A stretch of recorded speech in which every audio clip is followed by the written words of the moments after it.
അതായത് ഇത് കേട്ടോളി. കാര്യം വെച്ചാൽ ഇങ്ങനെയാണ് ഓരോ പ്രശ്നങ്ങൾ ഉണ്ടാവുന്നത്. കാര്യം വെച്ചാല് എന്റെ മൊബൈലിൽ നിന്നും ഞാനിപ്പോ കല്യാണം കഴിച്ച ഭാര്യ വിദഗ്ധമായിട്ട് ഇയാളെ നമ്പർ എടുത്ത് എന്നിട്ട് എന്റെ കാര്യങ്ങൾ പൂർവിക കാര്യങ്ങൾ ഇവളോട് ചോദിച്ചാരുമ്പോ ഇവളുണ്ട് എന്നെ കുറിച്ച് നല്ലത് പറയണ്. പറയോ? പറയില്ല. ഇവള് കേറ്റി അടിച്ച് എന്ന് പറഞ്ഞിട്ട് ഇതൊക്കെ കേട്ടിട്ട് ഇത് കേട്ട് നോക്കുമ്പോ പുതിയത് വന്നതല്ലേ. എന്റെ വീരസാഹസ കഥകളാണ് ഈ കേൾക്കണത്. എന്താപ്പ ഇത് ആരാണ് ഇപ്പൊ ഞാന് ഇരിക്കന്നെ തോന്നിപ്പോയി ഞാൻ ആരാന്ന്. കാര്യം വെച്ചാൽ ആദ്യത്തെ ഭാര്യയൊക്കെ തന്നെ കേൾക്കണ്. അങ്ങനെ അവര് അമ്മായിമ്മയും മോളും കൂടി പറഞ്ഞ മാതിരി വിലം കിട്ടി കൊറേ കളിച്ചു നോക്കി. നടക്കില്ല. അനക്ക് വേണ്ടേ ഇറങ്ങിക്കോ.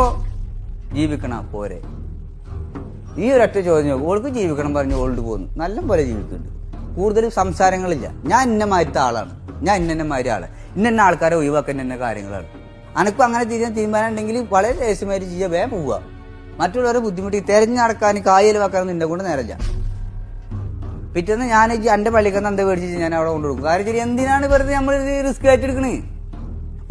രണ്ട് കൂട്ടർ ചിന്തിക്കണം. ഞാൻ ജീവിക്കണം, എനിക്കും ജീവിക്കണം, സമൂഹത്തിൽ നല്ലൊരു പേരുണ്ടാക്കണം, ഒരു കുട്ടീനെ മദ്രസ ചേർക്കണം, സ്കൂളിൽ ചേർക്കണം, ഐറ്റിങ് വലുതാവണം, ഞങ്ങൾ കൂട്ടുകുടുംബം വരണം, ഒരു കല്യാണം ആയി കഴിഞ്ഞാൽ എല്ലാവരും വരണം. ഇതൊക്കെ ആഗ്രഹിക്കാത്ത മനുഷ്യന്മാരെന്ന് ലോകത്താരാളെ ഇതൊന്നും ഇവർ ആഗ്രഹിക്കണില്ല. ഇവർക്ക് നമ്മുടെ തട്ടാത്തി മാത്രം മതി. ഇങ്ങനെ കൂടി ഒറ്റയ്ക്ക് തിന്നെ. Download ShareChat.